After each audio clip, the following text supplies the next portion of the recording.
welcome to the how to play video for Judgment of the Realm Lords. In this game you play a hero that is adventuring across the realm to vanquish evil foes that have arisen all over and become more powerful with the end goal of defeating the Realm Lords. Let's go ahead and set up the game. So now that we've unpacked everything, I'll go ahead and explain all the components here. First thing we have here is our 18 map cards. We have 5 double-sided character cards. So there's two characters on each card. We have all of our cubes. Should be 29 experience cubes and a few wooden cubes to help keep track of things. We've got our 3 item card decks. Each deck has 15 cards, so we have 45 unique item cards. We've got our 3 dice. We've got our 6 enemy stance and type cards. These are used to keep track of the enemy's stance in the rock, paper, scissors combat system.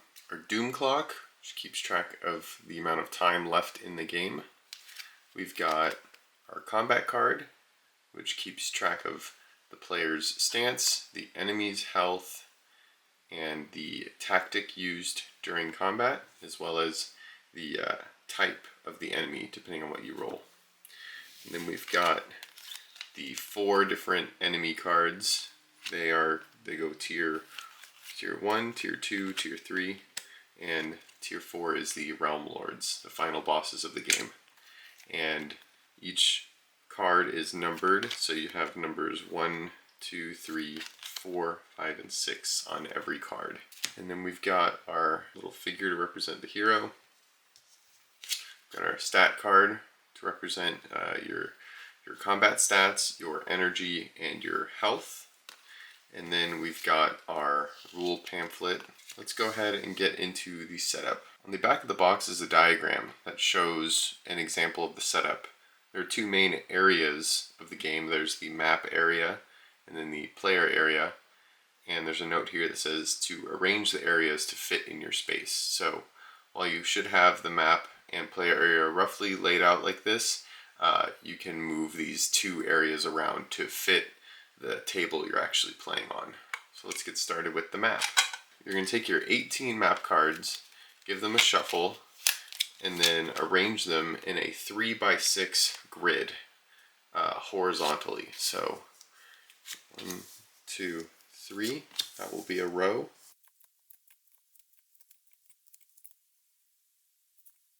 So now we have our 3x6 arrangement of cards, which makes a 6x6 grid of map spaces. Each card has 2 spaces on it. Now what you need to do is just make sure that each column and row only has 1 town on it.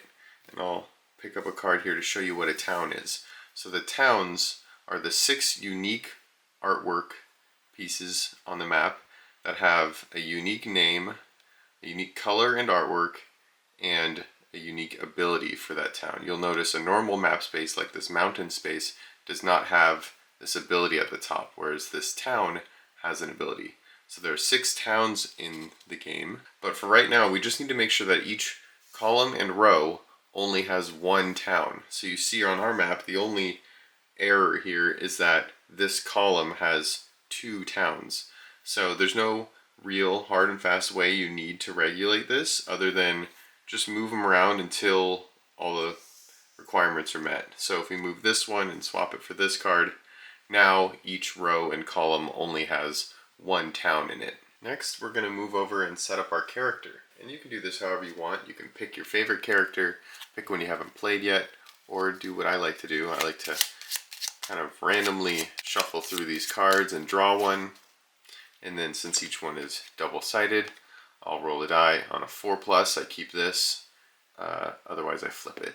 So roll a 2, so we'll flip to that. Each character has a portrait, has a health and energy amount, and it has their 3 combat stats, ranged, melee, and magic. It has their character's name, the character's unique ability, and a spot at the bottom to keep track of their gold. So since this is our character, we'll go ahead and put that in our play area. And then we will take the stat card, and you place the stat card in line with not only the health value, but also the 3 combat stats at the top of the card. So we've arranged our stat card above our character card to coincide with the different stats. We'll take the gold cube and put that on 3 gold, which is the starting amount that every character gets. And then on the stat card, we will use these red cubes to keep track of our starting health and our starting energy. Next, we have to determine where our character starts on the board. So we're going to roll 2 dice. We're going to roll 1 for the row and 1 for the column. This is basically the coordinates for where we start. So we're going to roll row 4, column 1. Row 1, 2, 3, 4, column 1. Our character is going to start right here.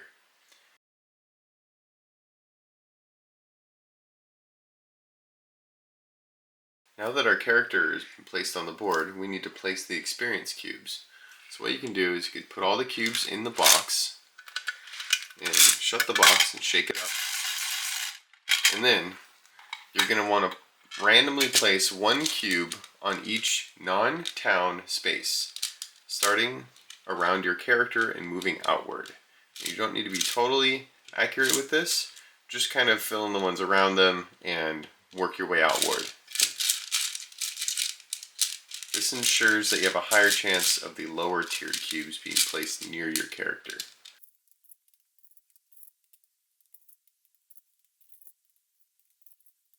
So now we've got cubes in every non-town space. These cubes represent enemies that are scattered throughout the map, and they will also be used to keep track of your character's experience that you've gained as you've combated enemies, and this experience can be spent to level up your character. Now let's set up the doom clock. Place the doom clock towards the top of the map, or in any place that's sort of out of the way, and place a black cube on space number 1, and then depending on the difficulty you want to play, place the second cube on either 12, 11, or 10. We're going to play a medium game today, so we're going to put it on 11. We've moved back over to the player area to set up the combat card. So first, we place the combat card nearby. We take the 6 enemy type cards. On the back is the enemy stance. We're going to keep the enemy type up and shuffle them, and then we're going to keep them to the right of the combat card.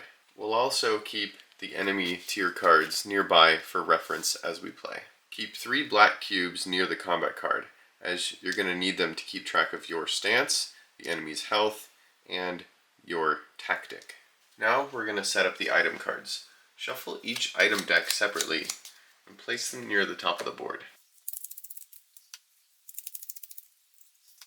Next, draw 2 cards from each deck. So we've drawn 2 weapons, 2 armor, and 2 trinkets. Shuffle these cards together, and then place 1 to the left of each row of map cards. These cards represent the items that we know are available in each town. So now we know that in the town of Gallivanton, there's a Rune of Healing available for purchase, and in the War Camp, there's a Ring of Strength. Because each row of map cards only has 1 town, we know that each item card in the corresponding row is in that town. So now that setup is complete, we can go on to how to play the game. There are 2 ways to win a game of Judgment of the Realm Lords. To win a game of Judgment of the Realm Lords, you must either defeat any 3 Realm Lords before the Doom Clock reaches the end, or get lucky enough to encounter the Death Lord and defeat him before the Doom Clock reaches 10. You can also do a combination of these. For example, if you defeat a Plague Lord and then go on to defeat the Death Lord, you win the game, as the Death Lord has been defeated. Or you could, for example, defeat the Plague Lord, the Flame Lord, and, say, the Beast Lord, and that will also be a victory. So the game is played in rounds, and each round consists of 6 phases. These phases are movement, combat, trade, experience, recover, and doom. Let's start with the movement phase. During movement, the player is rolling dice to determine how many movement points they have, and can then spend those movement points traversing across the map. If your character is currently at full health, you get to roll 2 dice and pick the higher of the 2. In this example, I rolled a 3, so I have 3 movement points for this round. However, if you have less than full health, then you only get to roll 1 die and you must choose that amount. Each map space has a number printed on the bottom that shows how many movement points it costs to enter that space. So on my turn, if I have 6 movement points, then I can spend 1 to move in the plains, and 2 more to move into the crags if I want. That would leave me with 3 remaining to move into the desert or maybe down into the swamp. You also do not have to move your full amount of movement points. You can stop at any point. You cannot move diagonally, and cubes don't prevent you from entering a space. You can move through any space you want, even if there are cubes present. After movement comes the combat phase. If you end your movement in a space with a cube, you must fight an appropriately tiered enemy that matches the cube in that space. If I end my movement in the crags here, and there's a green cube present, then I must fight a green tier 1 enemy.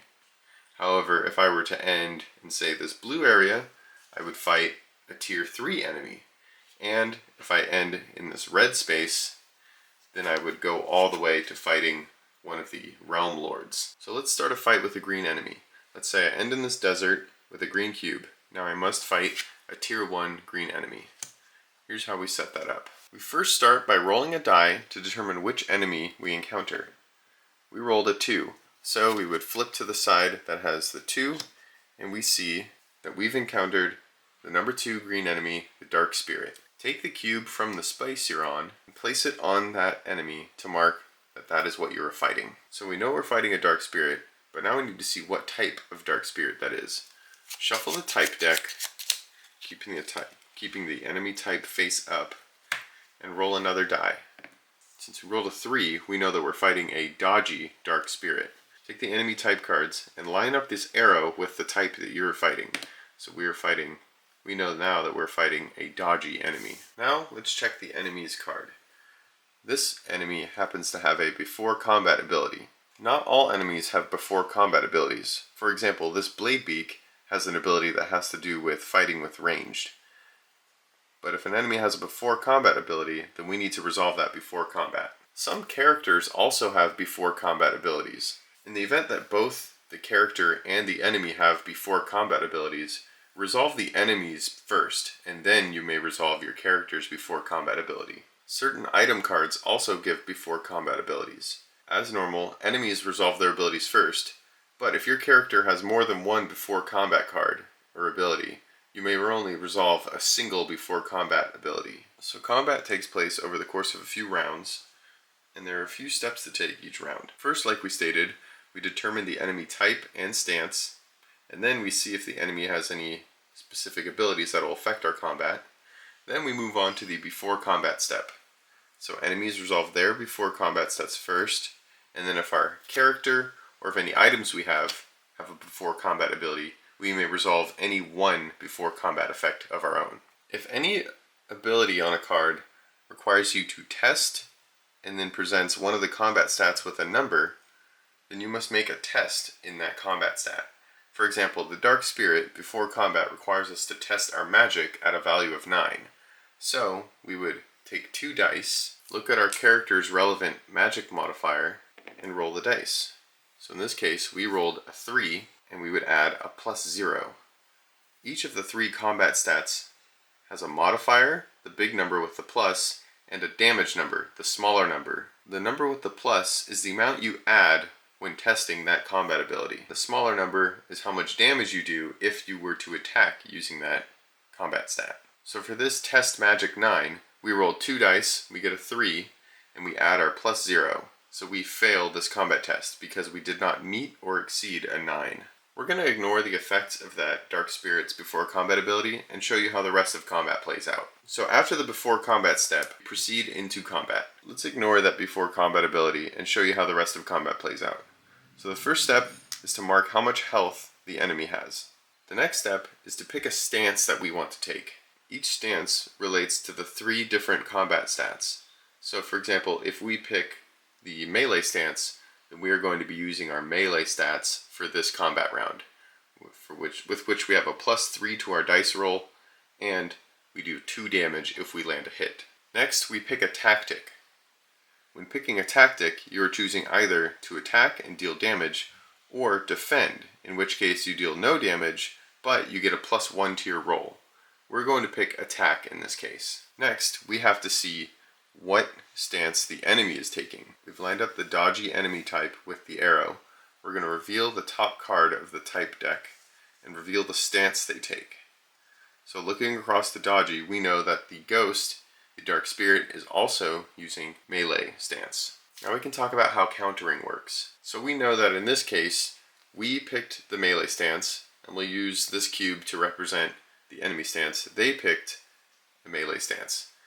In that case, nobody counters anybody. So to resolve combat, we simply roll 2 dice and add the relevant stats. However, if the enemy were to have picked their magic stance, then we counter the enemy. A stance that is pointing towards another stance means that that stance counters the other one.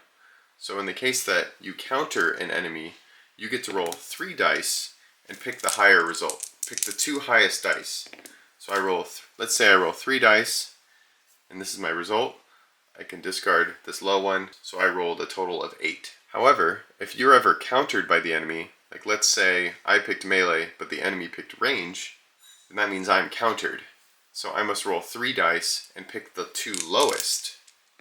So if I rolled this, I would have to get rid of this 5, so I rolled a 6. So in our real world example here, the enemy, which was a dodgy enemy, picked the melee stance, which matches our stance. So in that case, we simply roll 2 dice, add them together. So we rolled an 8. We then look at our combat card and add the relevant modifier from the stat we picked. So since we picked melee, we add this +3. So this brings our die result from an 8 to an 11. Next, we look at the enemy that we're fighting to see the target number that we were aiming for. So since the dark spirit picked melee, their target number is an 8, and our 11 beats the 8. So we scored a hit against the dark spirit and get to do damage to it. If, however, we would have rolled, say, a 7 total, that does not beat or tie an 8. That means the enemy does damage to us.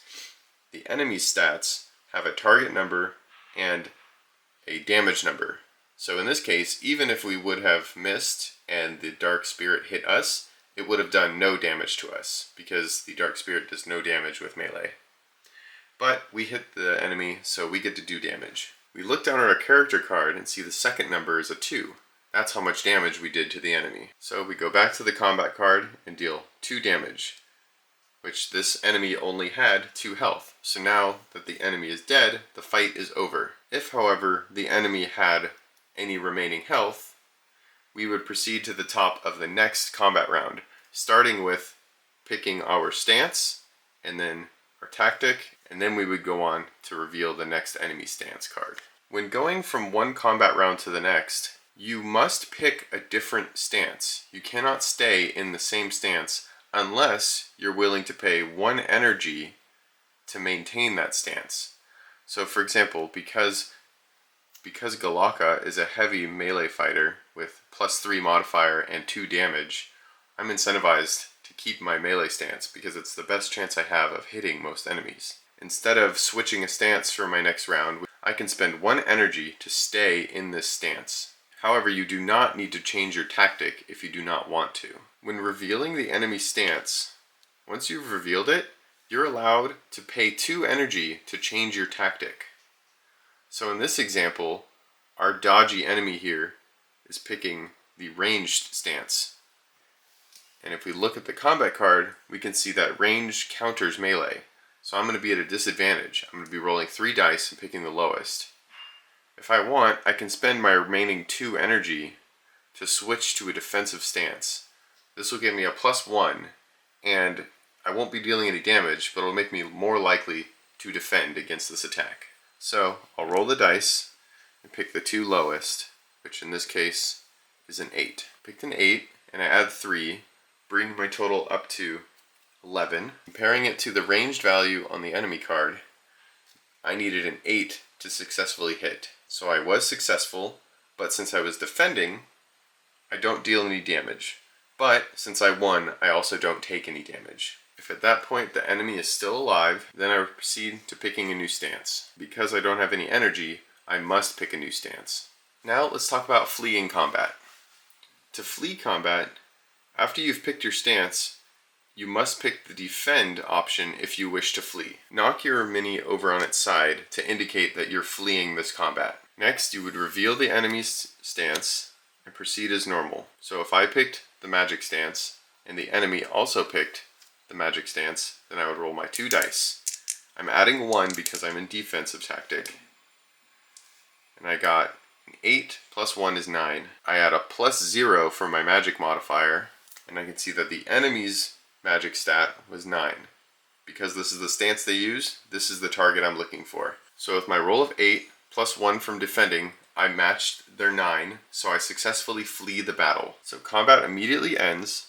I place the cube back on my space, and I stand my miniature up. Now combat is over. If at the end of your round, the enemy's health is reduced to 0, then the fight ends. You get to take the cube from the enemy card and keep it near your character. This marks that you've earned that experience from the battle. Plus, you get to increase your gold by an amount equal to the enemy. So the enemy, in this case, the Dark Spirit, had 3 gold. So we get to move our gold counter up by 3.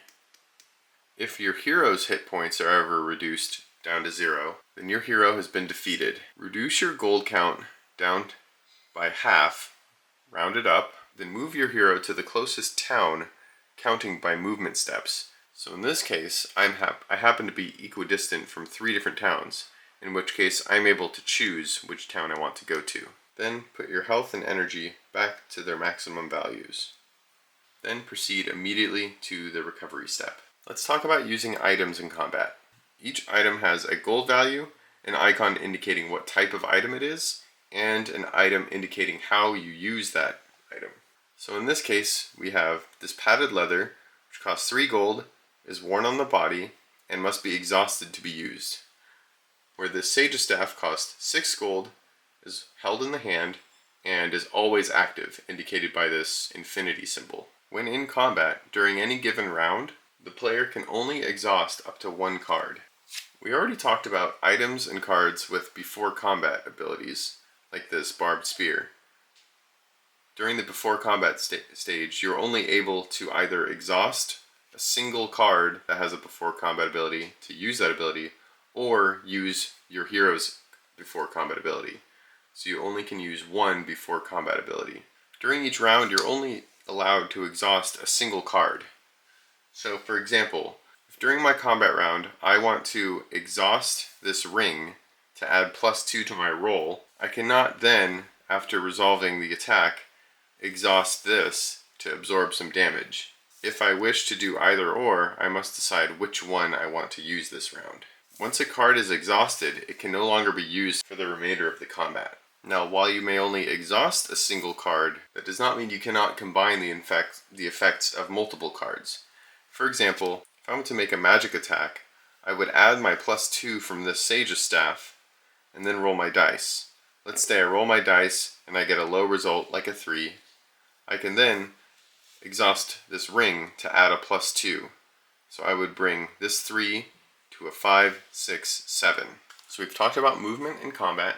Now let's move on to the trade phase. If you end your movement in a town, you can conduct a trade phase. This is the only time in which you conduct this phase. If you ever end your movement outside of a town, you skip the trade phase entirely. Let's say we've ended our turn in the town of Gallivanton here. If this is our first time visiting the town, then we're allowed to place 2 new items in this town. One from each of the decks that have not been already placed in this town. So since we already have a trinket, we'll place an armor card and a weapon card. These are the 3 cards that are available to be purchased in this town. Once you've visited a town, you'll never place new items in that town. These are the only 3 items that will be available for the whole game in this town. Each item has a gold value that must be paid from your character card to purchase that item. So if I wish to purchase this padded leather card, I would spend my 3 gold, going down to 0, place this card in my inventory. Also, when it comes to equipping and buying items, you can only have 2 hand items, 1 body item, and an unlimited amount of bag items. If you ever want to take for example, a third hand item, you must first sell one of your existing ones to make room for it. Cards can also be sold for half their value, rounded up. So if I wanted to sell this Ring of Power, I would simply discard it, removing it from the game, and increasing my gold to 5. There are also a few other things you can do with gold while you're in a town. You can heal yourself by paying 1 gold per health to raise your health up to your maximum. You can also spend 1 gold to raise your energy up to its maximum. Doesn't matter how much you're raising it up, it always costs 1 gold to get up to your full amount. Furthermore, each town has a special ability that is noted on the card and is also explained in the rule pamphlet. For example, if I'm in Marketon, I get to place an extra item of my choice in this town when I first visit it. So if I want to see an extra weapon card available, then I can draw one of those. Or, if I'm in the House of Erm, I'm allowed to swap the positions of 2 cubes on the map. So let's say I don't want this Realm Lord cube here. I can switch it with this Tier 1 cube. Now let's talk about the experience step. During the experience step, you can spend experience you've earned to level up your character. Each level up costs a number of experience equal to 1 more than the total level ups you've attained so far. So for example, if I have 0 level ups so far, then I would only need to spend 1 experience to level up. When you're leveling up, there's a few ways you can spend this experience. You can simply place it on the next highest mark on one of the combat stats. So I can spend my experience raising my ranged up by +1. Or you can raise your maximum health by 1. Simply place one of the spent cubes 2 spaces above your current maximum, and then raise your current health by 1. So for example, if Galaka's starting max is 6 health, I can raise that up to 7 by placing the cube on the 8 to mark that I can't go any higher than 7, and then I get to bump my current health up by 1 for free. You can also spend a cube to raise your maximum energy. To do this, place it 3 spaces above your current maximum. So if Galaka's starting maximum is 3, I would place this cube on the 6. This notes that 5 is now her new maximum, and I would raise her current energy by 2. The next time Galaka wishes to level up, she will have to spend 2 experience doing so.